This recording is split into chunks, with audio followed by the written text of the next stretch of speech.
Here at the headquarters of the Liberia National Police. This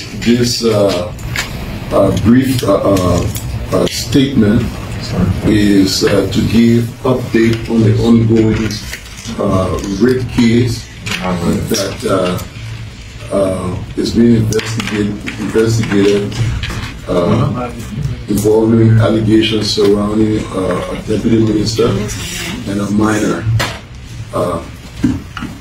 This is the team of investigators that have been working on this particular case over the last few days, and I would like everyone to introduce themselves before we can go any further.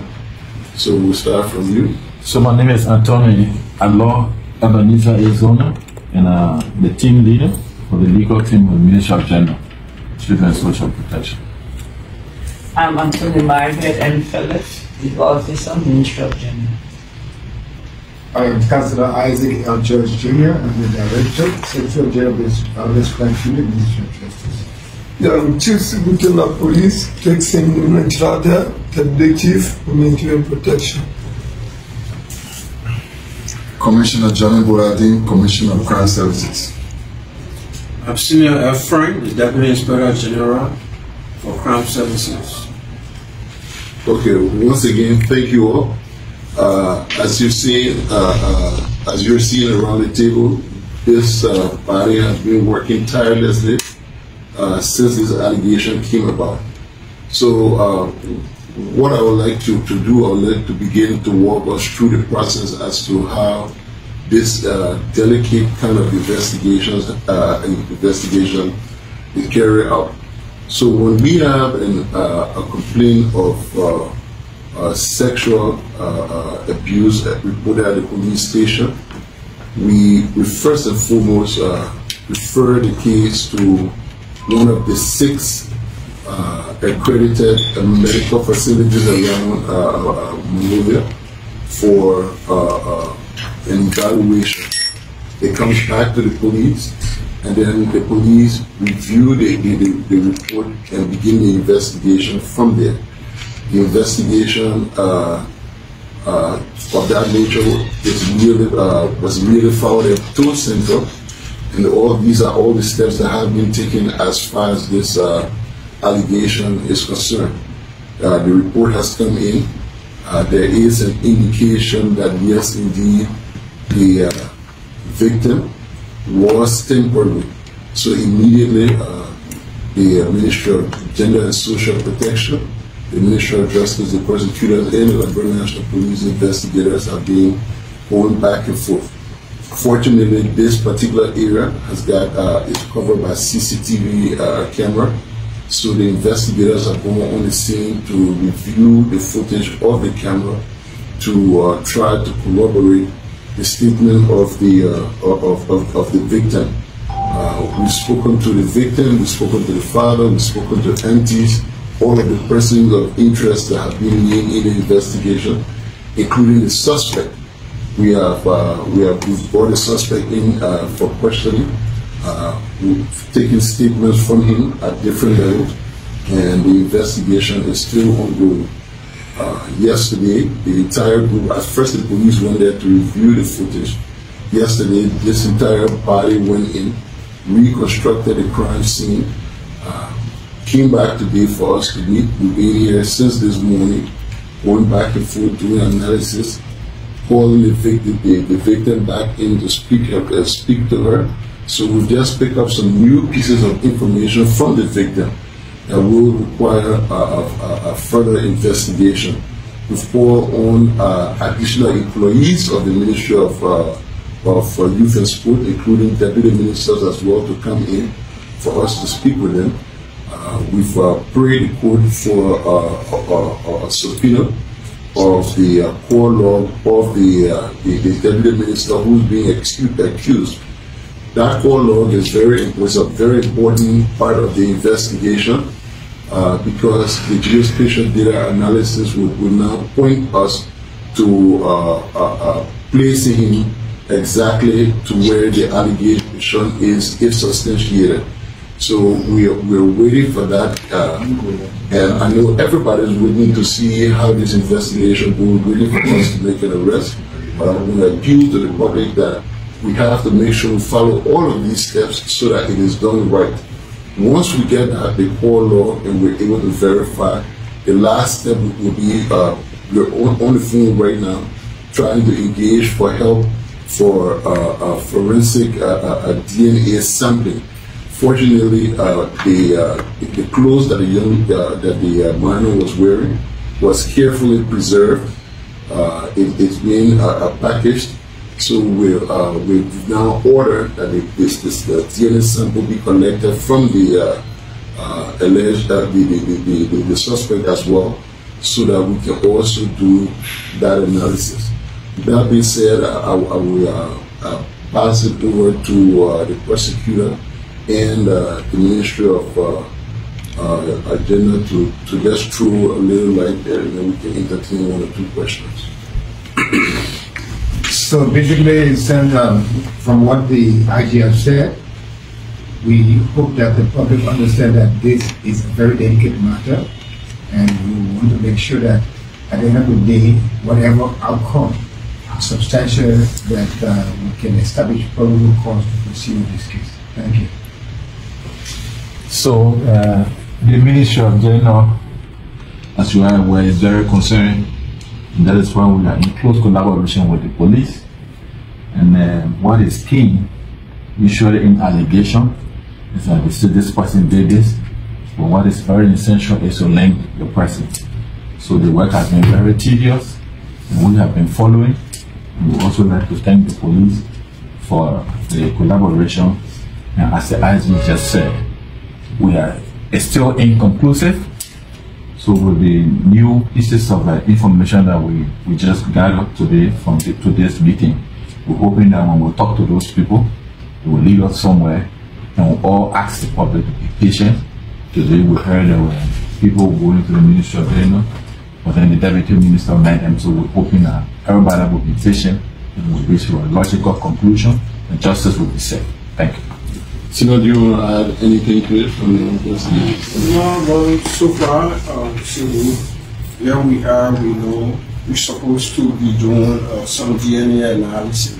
So the issue is being handled meticulously.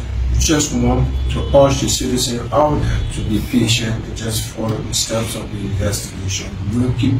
We'll keep the citizen informed, but they need to be patient. Let's just forget about be patient about demonstrations all around. But rather pay keen attention to what is happening. These are all required legal steps to get to conduct the suspect on the crime scene.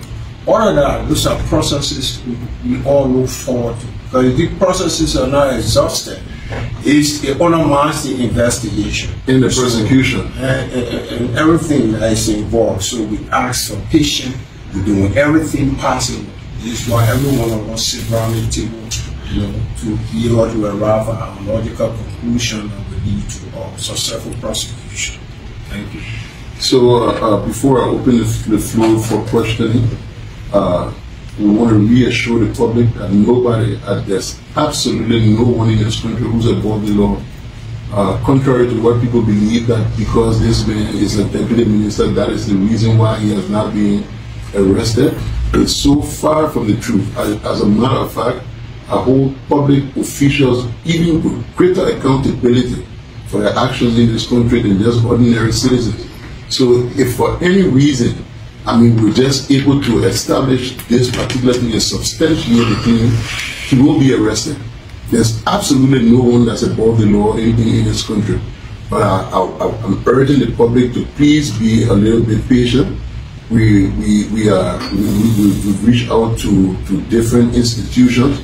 At this point in time, our communication will go out to the U.S. Embassy today for further assistance, especially with this whole forensic DNA, and also to even look at the CCTV footage. Even though we are IT people go in and they said that it was not tampered with, but based on the witness statement and the footage we're trying to see if we can do further analysis to even verify more if it was ever tampered with. So we're making sure we're crossing our T's, we're dotting our I's, but we'll get to the bottom of this thing and justice will be served. I prefer for us to take our time and send a case to the court that will get successful prosecution than to rush with an arrest as people are crying out there for, and then we let the suspect walk free. So I'm urging the public to please remain calm. We're committed to this process, protecting our children. This girl is she's the same age of my daughter. So I mean, I reverse the situation. I can't even imagine what I will be going through. But if that happens to me, I will want justice to be served. So I'm taking this as if it is my own child that has gone through this particular issue. The protection of one child is the protection of all children in this country. This issue will not be swept under the carpet. No one is above the law. Whoever tampered with this child will answer for their crimes. Thank you. At this point in time, CC. Thank you. This issue will not be swept under the carpet. You heard from the Inspector General of Police, and others. So again, if you want to put in a question, you can raise your hand and recognize. Okay, firstly, let's take myself. Thank you very much. I want to do. Thank you for the deliberation to the team. You both done a good job. But I'm concerned. I have two concerns or questions. What makes the Deputy Minister allegation of rape dynamic from ordinary person's investigation? That all these people have to be included or have a special press conference. That's one. Where is the Deputy Minister right now, the accused person? Where is he right now? Okay, so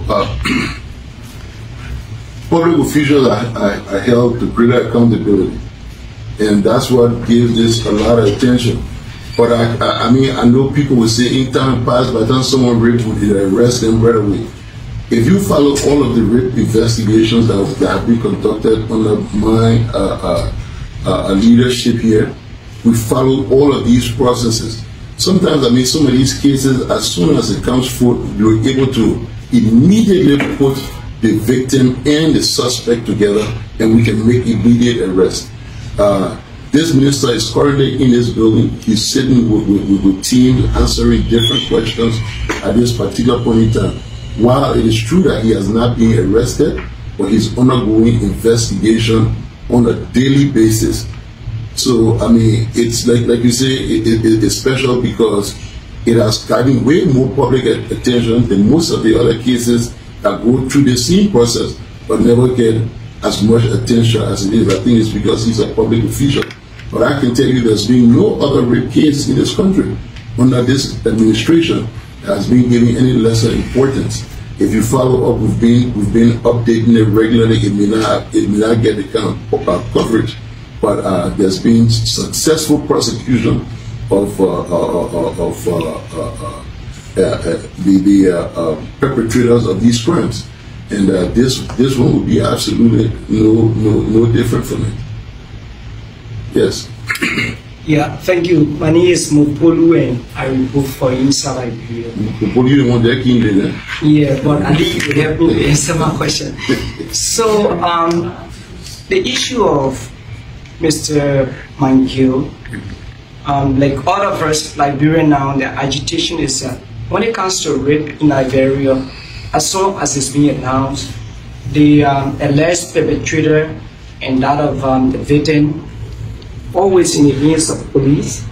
And then in this case, people seeing that, okay, he come for regular, investigation. Why at this time, Mr. Mangiel is not in police custody as usual?